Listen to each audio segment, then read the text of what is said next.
Hello tout le monde, j'espère que vous allez bien. On se retrouve aujourd'hui pour une vidéo dans laquelle on va parler d'un sujet assez à la mode et c'est un sujet dont je parle depuis assez longtemps sur ma chaîne, la recomposition corporelle. Donc moi c'est Margot, je suis coach et influenceuse fitness et je vais vous expliquer en détail comment réussir votre recomposition corporelle. C'est parti! Donc on va aller assez vite là-dessus, mais qu'est-ce qu'une recomposition corporelle? Déjà, il faut comprendre ce qu'est la composition corporelle. Donc quand on parle de transformation physique, ce qui va nous intéresser dans la composition corporelle, c'est le taux de masse grasse et le taux de masse musculaire. Quand on veut faire une recomposition corporelle, on souhaite augmenter son taux de masse musculaire et on souhaite diminuer son taux de masse grasse. Grosso modo, ça signifie qu'on va prendre du muscle et perdre du gras. Mais est-ce que c'est possible de prendre du muscle et de perdre du gras en même temps? Oui, tout à fait, c'est possible, mais ça prend du temps. Si vous recherchez une transformation importante en seulement 3 semaines, passez votre chemin. La recomposition corporelle, c'est vraiment un processus qui va prendre du temps, mais l'avantage, c'est que c'est une transformation qui va durer sur le long terme.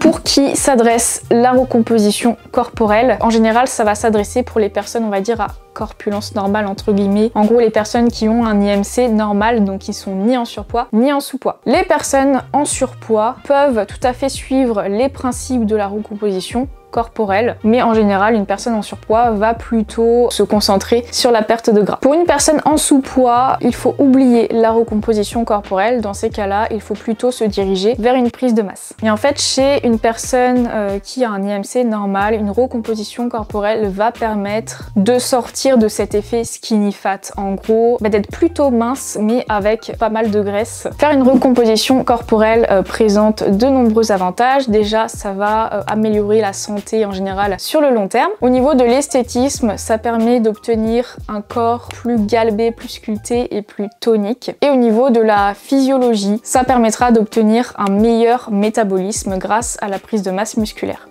Maintenant, je vais vous expliquer en détail comment faire votre recomposition corporelle à travers 3 aspects. Donc l'aspect sportif, l'aspect alimentation et l'aspect mode de vie. On va commencer par l'aspect sportif. Oui, il va falloir faire du sport pour réussir une recomposition corporelle, car on ne peut pas prendre de masse musculaire sans sport. Et le sport le plus approprié pour ça, ça sera la musculation. Donc la musculation en salle de sport ou à la maison à condition d'avoir du matériel. Je vais conseiller au moins 3 séances de musculation par semaine pour avoir un volume suffisant pour permettre la prise de muscle. Au niveau des exercices, je vais conseiller de favoriser les exercices de base du type exercice polyarticulaire comme les squats, le soulevé de terre, les tractions, le développé couché, les exercices de tirage. Parce que ce sont des exercices sur lesquels on a une grosse marge de progression et donc ça c'est top pour prendre du muscle de semaine en semaine. Vu qu'on sollicite plusieurs groupes musculaires, ça permet de gagner du temps et de travailler plusieurs muscles en même temps plutôt que de faire des exercices d'isolation muscle par muscle où là il faudra intégrer beaucoup d'exercices dans sa séance. Si on se concentre sur les exercices polyarticulaires, on pourra faire 4 exos par séance et ça nous fait gagner du temps. Et aussi, vu qu'on sollicite plusieurs groupes musculaires, ce sont des exercices qui permettent de brûler un petit peu plus de calories et ça, pour la perte de gras en parallèle, c'est quand même très intéressant. Est-ce qu'il faut faire du cardio pour la recomposition corporelle? Alors moi, je vais tout de même conseiller 1 à 2 séances de cardio selon vos disponibilités, mais en complément de la musculation. C'est-à-dire que si vous avez juste le temps pour 3 séances par semaine, alors faites 3 séances de musculation et tant pis pour le cardio. Bien qu'il y ait des sports où on peut combiner les deux, comme le crossfit par exemple, mais intégrer une séance cardio en complément, ça permet de bosser également le système cardiovasculaire et d'augmenter un petit peu sa dépense énergétique. Donc ça, c'est ce qui nous intéresse pour l'aspect perte de gras. Maintenant que je vous ai expliqué quoi faire au niveau sportif, on va passer à la partie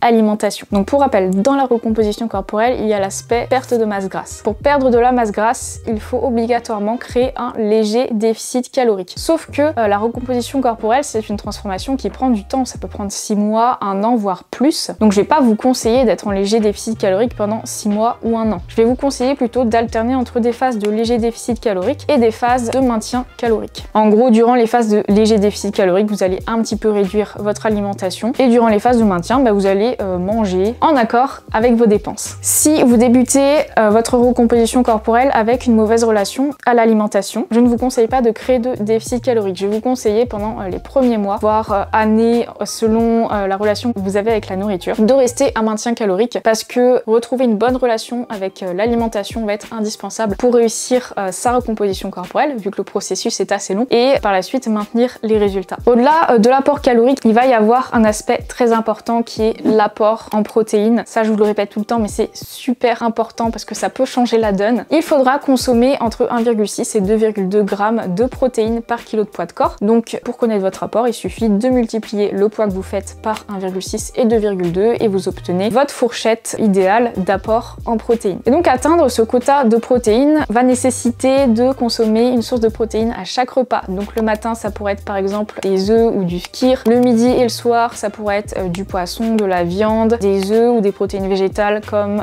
du tofu, du tempeh, etc. Et à la collation aussi, il faudra un apport en protéines. Donc, ça pourrait être également du skyr ou de la protéine en poudre par exemple. Donc voilà, l'apport en protéines, super important. Au niveau de l'apport en glucides, ça normalement vous n'avez pas trop de soucis à vous faire parce que les glucides c'est quand même le macronutriment le plus présent dans les aliments. Donc il suffit de manger une source de glucides à chaque repas tout simplement pour en manger suffisamment. Et bien sûr les quantités vont dépendre de vos besoins en calories. Ensuite au niveau des apports en lipides, là il suffit simplement de suivre les recommandations de l'ANSES. Donc on va être au niveau de 35-40% de l'apport calorique. Alors après pas besoin de se prendre de la tête.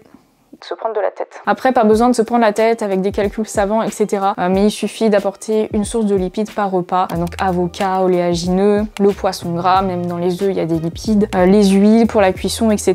Et dernier conseil alimentaire, va falloir éviter de trop se prendre la tête aussi parce que vu que le processus est long, il va falloir l'apprécier, il va falloir avoir une bonne adhésion en fait à son alimentation pour pouvoir tenir et réussir sa recomposition corporelle. Donc pour ça, va falloir se faire plaisir à chaque repas au niveau de l'alimentation, va falloir kiffer vraiment sa diète pour ne pas ressentir de frustration justement. De toute façon en recomposition corporelle on fait pas de gros déficits donc normalement vous n'êtes pas censé avoir faim etc. en recomposition corporelle vu que justement on ne réduit pas trop les apports et les quantités, mais quand vous essayez d'atteindre votre quota en protéines etc. N'hésitez pas à vous faire des recettes quand même sympas comme burger maison, pizza maison etc. des gratins, on peut vraiment se faire beaucoup plaisir. N'hésitez pas à trouver des exemples dans mes vidéos une journée dans mon assiette parce que moi franchement me fait plaisir du petit déj jusqu'au dîner et ça tous les jours, et ça c'est vraiment le secret pour tenir son alimentation sur le long terme et avoir des résultats qu'on garde. Maintenant on va passer à l'aspect mode de vie qui va être important aussi pour réussir sa recomposition corporelle. Une notion que vous devez voir partout, je pense, dans le monde du fitness, c'est le NEAT. Le NEAT qui signifie Non-Exercise Activity Thermogenesis. En gros, l'activité physique qui n'est pas du sport qu'on va faire dans la journée, et ça c'est important. Surtout si toute la journée vous avez un métier sédentaire. Si vous avez un métier plutôt actif comme par exemple de la mise en rayon, ou si vous travaillez dans la restauration, etc. Enfin un métier où vous êtes debout et vous marchez beaucoup, là peut-être que ce conseil sera moins intéressant pour vous, mais beaucoup de gens sont très sédentaires toute la journée, et c'est pas parce qu'on rajoute des séances de musculation dans la semaine qu'on est plus sédentaire. Et sortir de la sédentarité, ça va être important pour augmenter ses besoins quotidiens et donc faciliter le léger déficit calorique sans vraiment réduire l'alimentation. Donc si vous êtes sédentaire, je vous conseille d'avoir une montre ou de compter vos pas avec votre téléphone et vous fixer un nombre de pas quotidien à faire, par exemple entre 8000 et 10 000 pas, ça c'est pas mal. Après bien sûr il va y avoir tous les conseils autour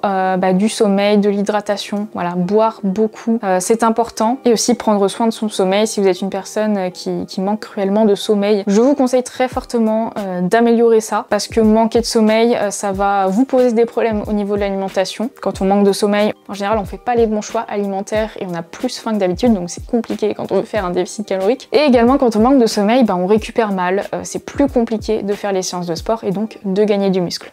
Si malgré tout ce que j'ai dit, vous avez déjà essayé la musculation, vous avez déjà essayé de prêter attention à votre alimentation, de marcher un petit peu plus chaque jour, et que malgré tout vous n'avez toujours pas réussi votre recomposition corporelle, que vous en avez marre de tourner en rond et de perdre du temps, je vous conseille vivement de rejoindre le programme Grow and Get Fit qui est tout à fait adapté pour la recomposition corporelle. Le programme contient 4 séances de musculation par semaine à faire en salle ou à la maison. Le programme contient également un module nutrition qui est hyper fourni et qui s'adapte à un maximum de personnes. Il y a 74 recettes riches en protéines, ultra simples à faire mais surtout ultra gourmandes pour vous faciliter la diète au quotidien. Donc en fait, si vous rejoignez le programme, vous aurez à disposition tous les outils pour réussir votre recomposition corporelle. Et si vous commencez maintenant, vous verrez les premiers résultats d'ici 3 semaines, 1 mois. Et d'ici 5-6 mois, vous aurez très probablement réussi votre recomposition corporelle. À ce jour, 800 femmes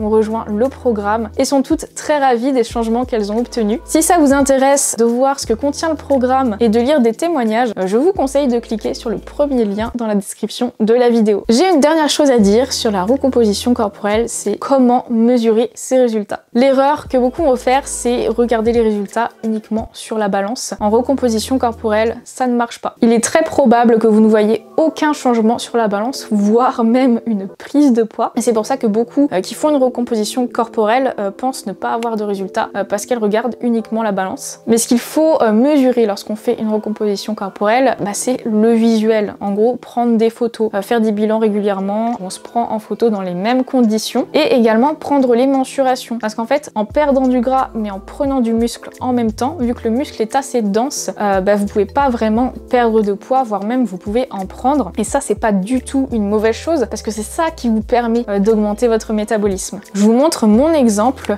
un petit avant-après où il y a 7 kg de plus sur la photo après, donc ça c'est moi actuellement. Il y a 7 kg de plus et pourtant on voit très clairement que j'ai une taille plus fine sur le après et que j'ai beaucoup moins de gras sur le après parce que justement j'ai pris pas mal de masse musculaire entre ces deux photos. Eh bien écoutez les amis, voilà pour cette vidéo, j'espère que ça vous aura aidé. J'ai essayé de détailler au maximum ce qui fonctionne pour faire une recomposition corporelle. N'oubliez pas de laisser un commentaire, de liker la vidéo et de vous abonner. Et sur ce, je vous fais des gros bisous et on se retrouve très bientôt pour une prochaine vidéo.